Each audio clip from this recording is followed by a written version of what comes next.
Selamat pagi pemirsa, apa kabar Anda di pagi hari ini? Senang sekali, saya Graciela Taime dapat menjumpai Anda dalam Berita Papua. Sejumlah berita menarik dan teraktual telah berhasil dirangkum tim redaksi kami. Berikut 3 berita utama hari ini.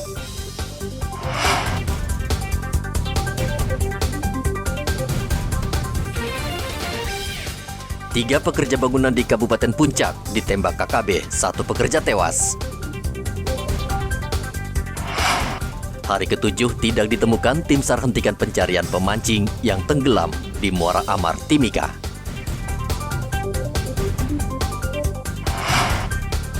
Peringatan Hari Kesehatan Nasional, Pemkab Merauke canangkan gerakan makan sayur dan buah.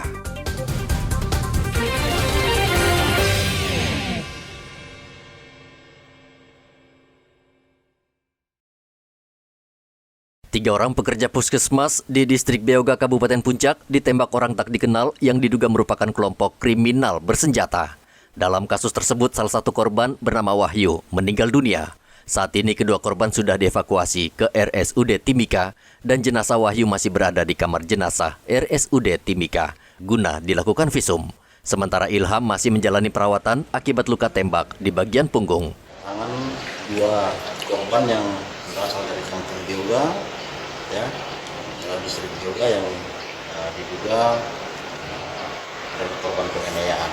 Namun untuk kronologis kejadian, motif dan indikasi kepada pelaku saat ini kita belum bisa menjelaskan kepada rekan-rekan karena ya, korban yang ada ini yang memang sudah ada di RSUD Kabupaten Timika ini masih dalam keadaan trauma, belum bisa dimintai keterangan dan masih dalam penanganan medis yang serius. Untuk yang satunya yang memang alhamdulillah puji Tuhan masih dalam keadaan hidup sampai saat ini. Namun yang satu memang sudah meninggal dunia dan saat ini ada di dalam jenazah.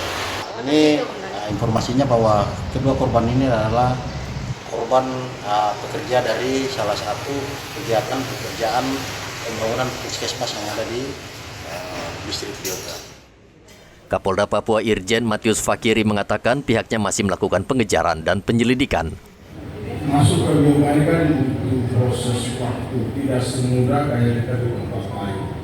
Dia tergantung cuaca, sehingga nanti evakuasi yang berikut akan kita lakukan mudah-mudahan kalau hari ini tidak, besok kita geser lagi untuk mendapat perawatan di RSUD. Yang 2 yang sudah kita evakuasi, ini 1 meninggal dunia. Nah, nanti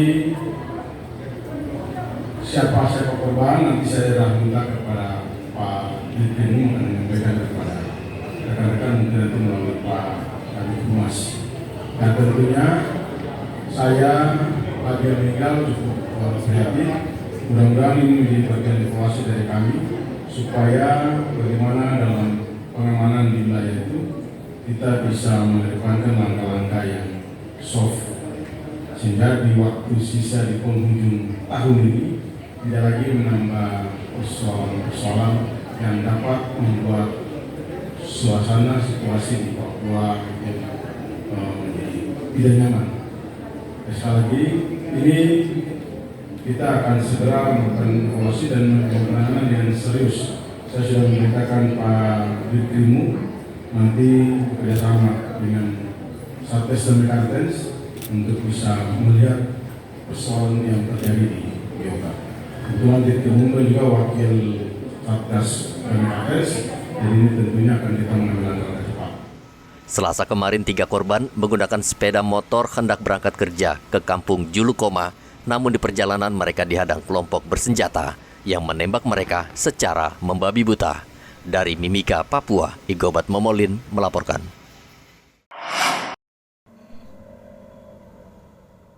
Upaya tim SAR gabungan mencari korban Darwis Ladaima yang dilaporkan hilang di Muara Amar hingga Selasa kemarin tidak juga membuahkan hasil.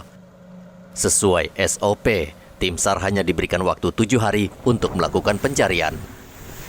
Dan bila belum juga ditemukan, maka tim SAR harus menghentikan pencarian korban. Darwis Ladaima sebelumnya dilaporkan hilang bersama anaknya saat memancing di Muara Amar, Kabupaten Mimika, pekan lalu. Kendati demikian, anak korban Fahri yang berusia 3 tahun berhasil ditemukan tim SAR 2 hari setelah kejadian. Fahri ditemukan sudah dalam keadaan tidak bernyawa. Sesuai dengan undang-undang bahwa hari ini operasi SAR dihentikan. Untuk hasil pencarian dari hari pertama sampai hari ke-7 yang ditemukan dari 2 korban yang hilang, hanya 1 korban yang ditemukan atas nama Fahri. Sedangkan korban atas nama Pak Darwis Ladaima belum ditemukan sampai hari ini. Untuk pencarian sendiri sudah melakukan pencarian oleh tim rescue dan juga keluarga korban sepanjang pesisir pantai Amar sampai ke Muara Pemako, dan untuk pencarian keluar kurang lebih sekitar 6 nautical mile. Dan pencarian sendiri untuk korban yang terakhir tidak ada menemukan tanda-tanda baik itu kelompok korban yang dipakai ataupun alat-alat yang digunakan oleh korban. Sehingga operasi SAR hari ini hari ke-7 diusulkan untuk ditutup. Walaupun operasi pencarian ditutup, tim SAR akan tetap terus memantau perkembangan dan akan segera kembali diterjunkan untuk melakukan evakuasi. Tim SAR berharap warga atau nelayan segera memberikan laporan bila menemukan korban. Dari Mimika, Papua, Igobat Momolin melaporkan.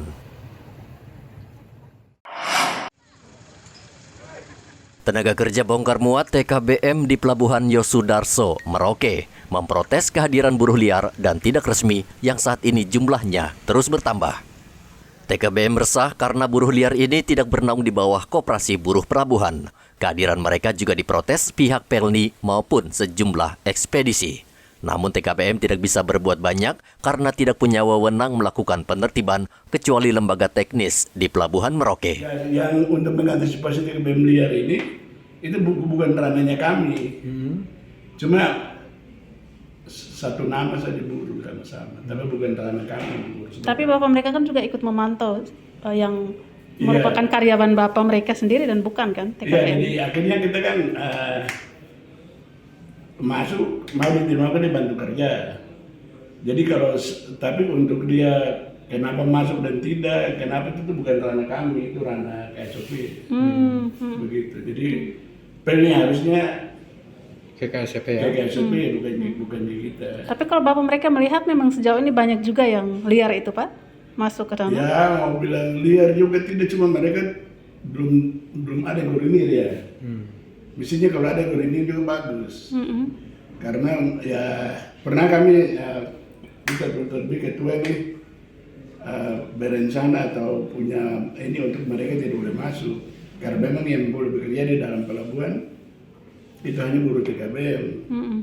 Tetapi selama ini terlanjur terus kami berharap ada pihak yang mengkoordinir mereka atau nanti dari KSOP yang atur bagaimana, tapi ternyata begitu terus. Sudah dilaporkan ke KSOP? Sudah, banyak kali.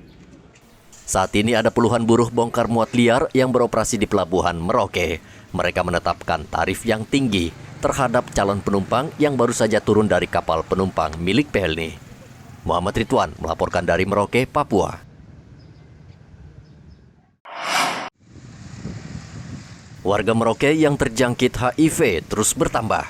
Pada bulan Oktober 2022 ada 4 warga yang mengidap HIV, sehingga total selama tahun 2022 ini sudah 116 warga Merauke mengidap HIV.